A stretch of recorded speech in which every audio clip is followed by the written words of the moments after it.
So we have built the standard bearer, and we have built the horn blower. Apart from the skull, all these bits are basically in the very basic, easy build. What are they called? Gut ripper. I can never get their name in my head. Gut rippers. Gut rippers. So on the basic build, gut rippers that you get in the basic set. The horn is from the. They've got a weird name. Hobglots. They're from the Hobglots because they come with 2 horns, 2 drums. You can only have 1 musician per 10 guys. I've got 20 of them, so I just make one of their horns. Then one unit can have a horn, one unit can have a drum kit. Yeah, so I just made that, and then the skull is from the GW skull packs that they do. So quite a useful little pack, very useful to sometimes put on a model and whatnot. But yeah, with a bit of black undercoat, he's looking good. Yes. So I then did a test model. I'll go through the phases of what I did on the test model, but that's the finished item.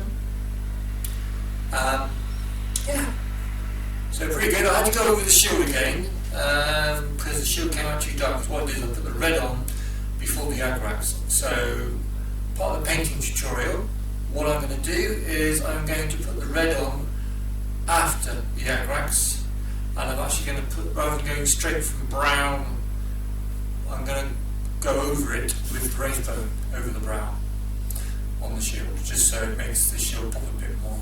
Yeah. So what I'll do is when I'm doing the video on the painting, I shall hopefully remember to give a few other ideas of what you can replace colours with if you want to make them a bit different in places. So I did this, I did the corrections, I then looked at a better way of doing the test model, more efficient way of doing it, and we come up with my 9-point list. Doesn't include basing. So black undercoat, and then these are the paints I'll be using. That's it, that's the paints. All the paints you're going to need. So we're going to be starting off with a Death Guard green. You can put it on roughly over the model. Then a Beltane green, wash over it all. And then after that's nice and dry, which doesn't take too long in fairness in weather like today, you've got a base of Steel Legion drab. Now, that goes over everything that's not flesh. Everything. Don't miss anything. And then with the Wraith Bone, you then go over the bits that you want to be a lighter colour, so you don't want everything to be like a brown, you want some bits to be like a lighter colour, so it's a bit more patchy, a bit more orky. Yeah, and then also pick out things like the stitches on the clothes and the teeth, and on the shield, give the shield a good go over with the Wraith Bone. As in, do the teeth, don't do behind the teeth, just do the actual teeth themselves. Yeah, we'll see when we do that anyway. And then when that's all done, you go over all the metal bits with this. I use Iron Breaker, any metal will do. And then I used a yellow to pick out the eyes on the actual shield, or the one eye on the shield, the test model, because it's got a patch. You can see there on the leg, one of the badges is done. And if I go on the back, you can see a few stitches are done there as well with the Wraith Bone. Anyway, once you've done that yellow eye, you hit it with the agrax. Like I said, show me the video. And then once that agrax is dry, you go over the bits on the shield you want red with contrast Blood Angels red, and do the little eyeball at the same time on the Orky. Well, eyeball on the test model, 2 eyes on the rest. And then we got the, I gotta say a lot, because I don't get to talk very often. I got neolacquer that oxide. Put that on your bits of like nails at the bottom of the spear, and then like on the rivets on the shield, for example. And that's basically it done. So these two bonus colours here are basically based to preference. So I've already put the Sterling mud on the base. I will then dry brush it with Screaming Skull, and then I'll go back over the rim with Steel Legion Drab.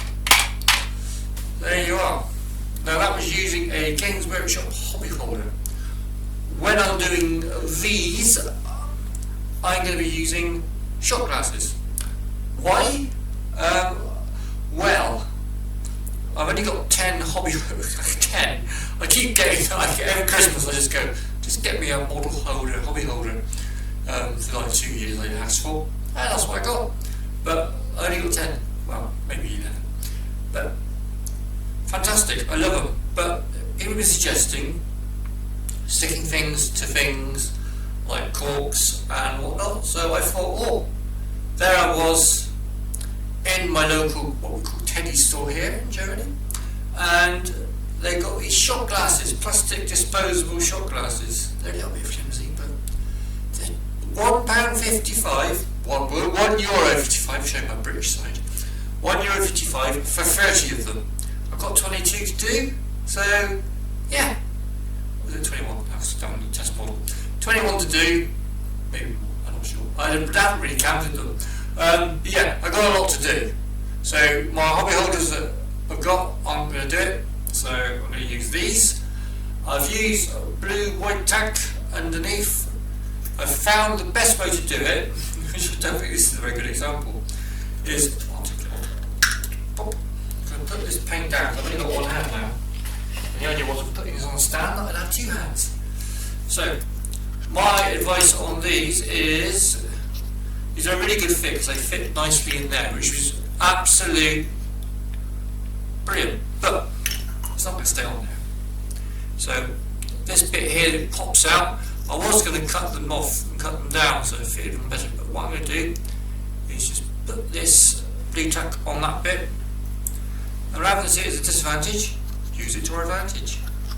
Now the models don't have to be perfectly straight because we're not doing. What's the camera moved? Am I just an idiot? That's not the best card. The usual address. Santa Claus, North Pole. Okay, so there we go. And hopefully they'll stay on. I'll probably do a bit of swearing when they fall off. That will be edited out if I learn to edit. So I will be doing a video very soon on the painting of these, and I'm going to be tearing through God knows how many of these, because I haven't counted them, a lot, because I've got to put them all on these shot glasses next.